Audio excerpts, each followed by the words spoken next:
Having a baby used to be a straightforward proposition. You could have a boy or you could have a girl. But now there's a third option. It's called steep civilizational decline. Oh my goodness. Everyone is dressed so nice. I wish I would have worn a nice costume for y'all. A visitor who usually performs for an older audience. My name is Blackberry. I am a bearded drag queen. That means I'm a lady with lots of facial hair. Do you want to touch my hair? No. This program is geared towards kids 10 years old and younger. I just want to expose them to things they don't get to see every day and want it to become the more normal and more accepted.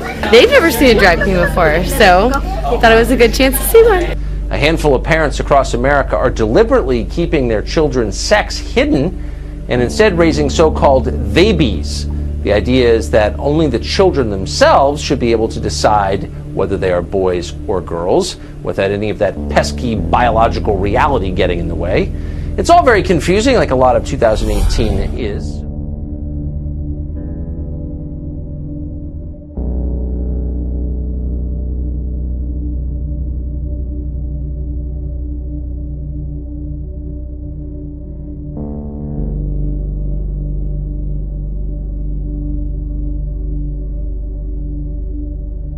Let me hear my cats. Of course, a love of books, too. Blackberry says reading is a way to break the stigma of drag in queer culture. That's the whole goal, is to make kids that aren't used to seeing something like me more comfortable to seeing it. Yeah, start them young, right? Saw a lot of smiles there. It's about not necessarily labeling the baby. It's about allowing the baby to decide what gender that baby wants to be when that baby can decide, which is around 4 years old. So from 0 to 4, the baby will not be labeled. The labeling theory will not apply from 0 to 4 years old. The baby will be a baby, neither a boy nor a girl. And from lace front wigs to dazzling illusions, it's the competition that has plenty of energy, sweat, and a whole lot of glitter. RuPaul's Drag Race is the reality show embracing all shapes and sizes. Who was your inspiration when you were younger?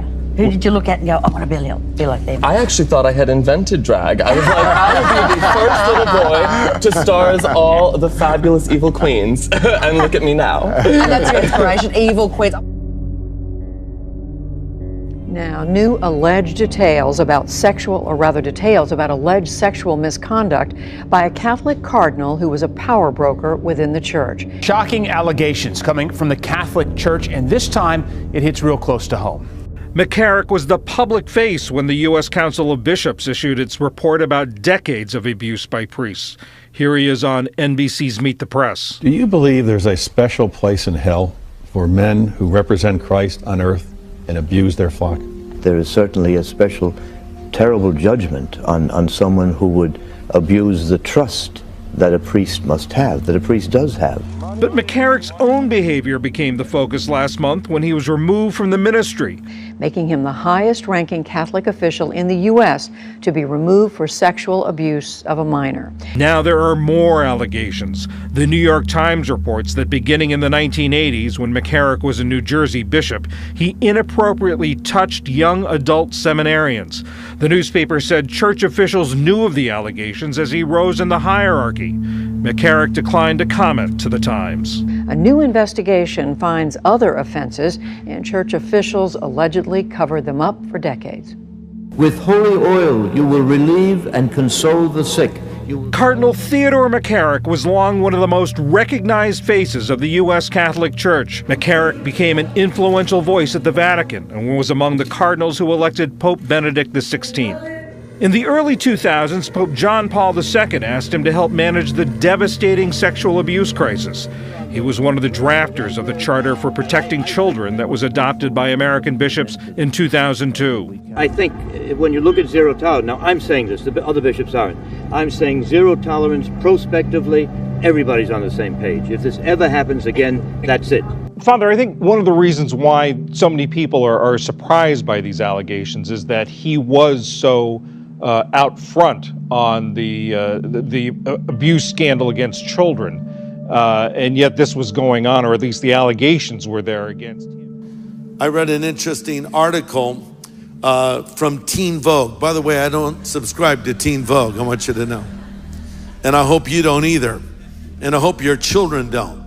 And you'll understand why I say that when you hear what they had in this article. It was an op-ed, and it's an article about some activists who want to use art, quote, to raise awareness about the erosion of reproductive rights. But their emphasis is on humor, and their message is, yes, abortion can be funny. Really? Is that where we're at now? Abortion can be funny? Taking the life of an innocent unborn children is to some people funny? Yeah, that's the culture we're living in right now. It just seems like we keep moving the goalposts, and it gets worse and worse. And when you think it can't get any worse, it gets a little worse. A menacing mailer targets doctors who perform abortions in central Indiana. The anti-abortion group believes their efforts are essential to their campaign. I believe it's totally uncalled for, unfair, unethical. They're talking about this mass mailing to addresses around 64th near Hoover Road, set out by an anti-abortion group, Operation Save America. The mailer from Operation Save America identified a neighbor who provides legal abortion services. We edited the material so on the left side you will not see the doctor's photograph or the image of a fetus. We're also not showing the doctor's home address. The insert claims she murders children and is asking neighbors to pray and tell her to repent. Why do scare tactics like this? The anti-abortion group sent out hundreds of these mailers, targeting 2 doctors, 1 female, 1 male, in central Indiana. The group does not believe it's crossing the line by highlighting a doctor's home address. The issue is not that we sent out material to people's homes. The issue is the nature of what this person does for a living, that they make their money by killing little innocent human beings. That should be disturbing. And I think we get jaded by the barrage of social media we're exposed to every single day. As one writer said, quote, from violence glorifying graphics on the big screen to incessant headlines of perversion on our news feed to the latest appalling video on our cell phone, we have become accustomed to the extreme, to the twisted, to carnage, and to gore, end quote. Very true. The Bible warns that we can lose our sensitivity in Ephesians 4:13. The Bible warns that you can have your conscience seared as with a hot iron. Yeah. How does it take you to transform? Well, it takes me 3 hours to transform. You don't wake up like this. No, I do. Wow. It just takes a little bit of extra lip gloss. Truthfully, I've been doing drag since I was 5 years old. Really? People could not keep me out of dresses and heels. I'd take whatever I could get, even an ugly fur boot if I could find one. Welcome to Drag Queen Story Hour. It's story time at the Woodside branch of the New York Public Library in Queens. Today, the guest reader is larger than life. And so this is probably taking place in a service. Nearly 50 children from babies to 10 years old captivated by Miss Harmonica Sunbeam. All genders are alike. The boy's brain, the male brain might be a little larger. The female's language might be a little bit more advanced. Okay, no maybe, sexism on my show. Hold on. Whoa, slow down. No, here you're out there like they say maybe boys' those brains are are larger. And I Yeah. just want to say that kind of toxic masculinity has no place on this program. Sorry, Thank you very much. but that's all But they no, can look, think of. the bottom Yeah, line is, yeah. all they can think of, like difference in brain size, difference in genitalia, difference in Perhaps. bone structure, Perhaps. just minor things like Minor. just minor things like that. Yeah. No, Yeah. not perhaps, like factually. So those are not minor things; those are definitive things. Minor. So, like, why would you not tell your kids about that? At some point they're going to drop trout and look down and say, "Wait, we look different." And you're going to be like, "No, you don't. You're exactly the same." And That's lying. Who cares about the genitalia? Who cares? May I just suggest why? And this isn't just my opinion, but the opinion of every person who's ever lived going back, let's just say 10,000 years for the sake of neatness. Because men and women are completely different in key ways. Babies? Can we not say that anymore? Babies are different. Babies aren't different. They're little they are. human beings, and there's really not much of a difference between different genders. No. There is no difference, and men and women, we would say, are equal. I'm trying to laugh so I don't cry. You know what? This seems to be something that's really lacking in American culture today. Shame. You know, we celebrate the things we used to be ashamed of. Everything is upside down. Right is wrong, wrong is right. The Bible says, woe to those who say evil is good and good is evil, and dark is light, and light is dark, and bitter is sweet, and sweet is bitter. It seems like no one wants to be held accountable for their actions anymore, because now we're a nation of victims. It's never our fault. It's always somebody else's fault. And we have no shame over things that we do when they're wrong.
Two Christian women are facing jail time in Arizona for being Christian and living their Christian beliefs. These two women could be thrown in jail because they declined to participate in a gay wedding ceremony, since gay marriage violates their Christian beliefs. The city of Phoenix says that Christian belief is against the law. The women's names are Joanna Duca and Brianna Koski, and they own an art studio in Phoenix, a calligraphy studio, where they create custom invitations for events such as weddings. But their names and what they do almost doesn't matter here, because these two women could be any one of us. They could be you, they could be me, they could be any one of the 173 million Christian adults living in our country, in the United States. Christians who are now under attack by the government for living their Christian faith. The law in the city of Phoenix that could send these women to jail is called an anti-discrimination ordinance. And it says business owners can't discriminate against gay people. And that's all good and well, but that's not what's happening with these two women. Nobody is turning gay people away from the store for being gay. A gay man did not walk into the shop and the owner said, "Oh, sorry, sir, you can't buy anything here because we hate your sexual orientation." Not at all. In fact, the owners of this studio say they're happy to serve gay customers, and gay customers can buy anything in their store. But it's a very, very different thing for the government to force these women to participate in a gay wedding, since gay marriage violates their Christian beliefs. That's what's at stake here. It boils down to this. Can the government compel speech from these women? Can the government throw these women in jail if they refuse to speak, refuse to participate in something against their religion? Can the government throw these women in jail for being Christian? A judge ruling on this case, Judge Karen Mullins of the Maricopa County Superior Court, said it didn't matter that this Phoenix law compels speech, allows government to force citizens to say things the citizens don't want to say. The judge said this kind of speech doesn't count, it's not protected, because it's not, quote, expressive speech. I'm sorry, have you read the First Amendment? Is there an exception for certain kinds of speech that aren't protected? And then one of the ratifiers of the U.S. Constitution, Patrick Henry, made this statement, which is very significant, quote, "It cannot be emphasized too strongly or too often that this great nation was founded, listen, not by religionists, but by Christians, not on religions, but on the gospel of Jesus Christ. And it is for this very reason people of other faiths have been afforded asylum, prosperity, and freedom of worship here," end quote. Very true. And revisionists want to edit that out of our history books, but it's part of our story. Some of you are saying, Greg, have you looked at America lately? That we have a lot of problems. Oh, I acknowledge that. I acknowledge the divisions and the problems and the conflicts and all the areas we fall short in. But this is a unique nation. We have spiritual roots. You know, a very important name in the history of America is George, right? George. Is anybody named George here? Any George? That's a good name, George. Now you're immediately thinking of George Washington, and he was our founding father, and we named the nation's capital after him. But I'm not talking at this moment about George Washington. I'm talking about our spiritual founding father, George Whitefield. Ever heard of him? He wasn't even an American. He was from England. And George Whitefield was a great evangelist. So he came over to our shores and preached to the colonists, and many of them came to Christ. In fact, 80% of the people living in the colonies at that time heard George Whitefield preach in person, including Benjamin Franklin. Sometimes as many as 40,000 people would come to hear George Whitefield preach. And thousands of people came to Christ, and a spiritual awakening spread across America. So while France was having a revolution, we were having a spiritual revival. And it was in that soil that the seeds of this experiment, this new concept of a nation was born. One nation under God, indivisible, with liberty and justice for all. That we say even in our Declaration of Independence, we've been endowed by our Creator with certain inalienable rights. Among these are life, liberty, and the pursuit of happiness. And we would not be ruled by a monarch on a throne. We would have representatives who would go into our capital and speak for us. And with all of the flaws of our system, and there are many, this amazing thing has worked. And America was born. But it's alarming that you cannot really find anything that resembles America as we know it today in the last days. Where are we? I don't know. We'll explore that in another message. But in our absence, imagine a world where evil is allowed to spread unabated. A world that ultimately pledges its loyalty to a man that will make Adolf Hitler look like a lightweight in comparison. That is coming to planet Earth. Antichrist will be history's vilest embodiment of sin and rebellion. But he's not going to be what you might expect, dressed head to toe in black with glowing red eyes and steam coming off of him with the Darth Vader song playing in the background when he enters a room. No, I'm telling you, this guy will be charismatic. He'll be magnetic. He'll be a powerful orator. He'll be a convincing speaker. He will be probably a very handsome guy as well. He'll probably be on the cover of GQ and Time magazine simultaneously. Think the devil wears Prada, right? So who is this Antichrist, also called the beast, the wicked one, the son of perdition? Well, that brings us to where we last left off here in the book of Daniel. Daniel saw a vision of a winged lion and a bear and a leopard coming out of the sea in Daniel 7. Remember, we pointed out that in the Bible, the sea is a picture of the multitudes, the people. And these are not literal animals, they're symbols of nations. Verse 8 says that he speaks pompous words, which means he boasts arrogantly. He's a powerful orator. He'll win people over. He'll bring about a temporary global peace and economic solutions. But here's something else to know about Antichrist. Point number 2, he is coming to declare war on believers. But over in 2 Thessalonians 2:7, it says, the mystery of lawlessness is already at work, and now he who restrains will continue to do so until he is taken out of the way. So the Bible is saying, and then that wicked one will be revealed. And I bring that up because there are times then when it seems evil is prevailing. It seems like darkness is winning and we're losing. Well, it does seem that way at times. But I've read the last page of the Bible. I'm telling you, we win in the end.